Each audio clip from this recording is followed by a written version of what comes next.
뉴스나루 아나운서 박영훈. 아나운서 조연서입니다.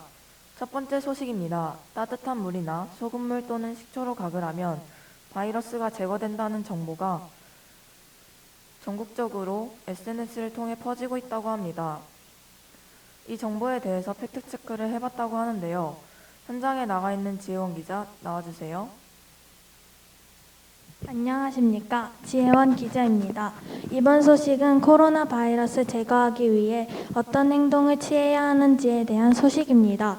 코로나 바이러스가 따뜻한 물이나 소금물 또는 식초로 가글을 하면 바이러스가 제거된다고 하는데요.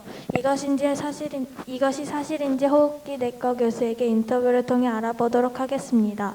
실제로 이렇게 물, 소금물 또는 식초로 가글을 하면 코로나 바이러스가 제거가 되나요? 아닙니다. 바이러스 특성이 세균과 다른 점은 호흡기 점막 세포 안에 들어가 있는 건데 소금물이나 식염수로 세척을 한다고 해서 바이러스를 죽인다거나 예방을 할 수 있다고 정확하게 증명된 바는 없습니다. 네, 이러한 코로나 바이러스 예방으로 바이러스가 제거되지 않습니다. 백신을 맞거나 거리 두기로 코로나 바이러스를 예방하는 것이 더 나은 예방 방법이 될 수 있습니다. 지금까지 지혜원 기자였습니다. 다음 소식입니다. 선풍기 때문에 50대 남성이 숨졌다는 소문이 있는데요. 선풍기를 틀어놓고 잠을 자면 질식이나 저체온증으로 죽는다고 합니다. 시민 기자 관련 소식 전해주세요.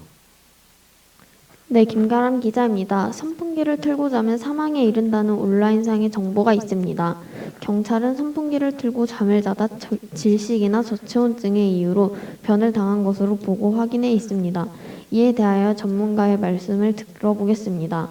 저체온증으로 인한 사망이 이루어지려면 체온이 30도 이하로 떨어져야 하는데 선풍기 바람만으로는 불가능합니다. 또한 질식 효과를 낼 만큼 선풍기 바람의 압력이 크지 않기 때문에 사인으로 추정하기에 무리가 있습니다. 네, 선풍기로 인한 사망은 어렵다고 합니다. 다음 기사입니다. 요즘 기업에서 직원들을 대상으로 하는 교육에 솔개의 선택이라는 영상이 많이 활용된다고 합니다. 영상에 나오는 솔개의 선택이 팩트인지 알아보도록 하겠습니다. 현장에 나가 있는 백인석 기자, 소식 전해주세요.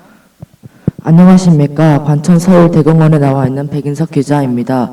요즘 회사에서 직원 교육용으로 설계의 장수 비결이라는 영상을 사용되고 있습니다.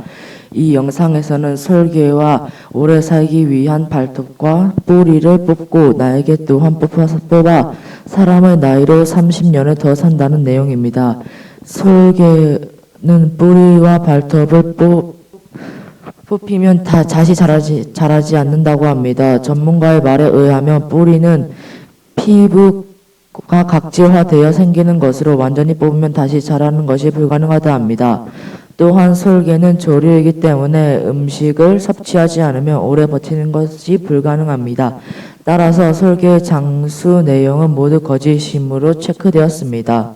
이상으로 지금까지 백인석 기자였습니다. 네, 온라인상의 정보에 대한 팩트체크의 중요성을 알아볼 수 있었습니다. 지금까지 뉴스나루 아나운서 박영훈, 아나운서 조연서였습니다. 감사합니다.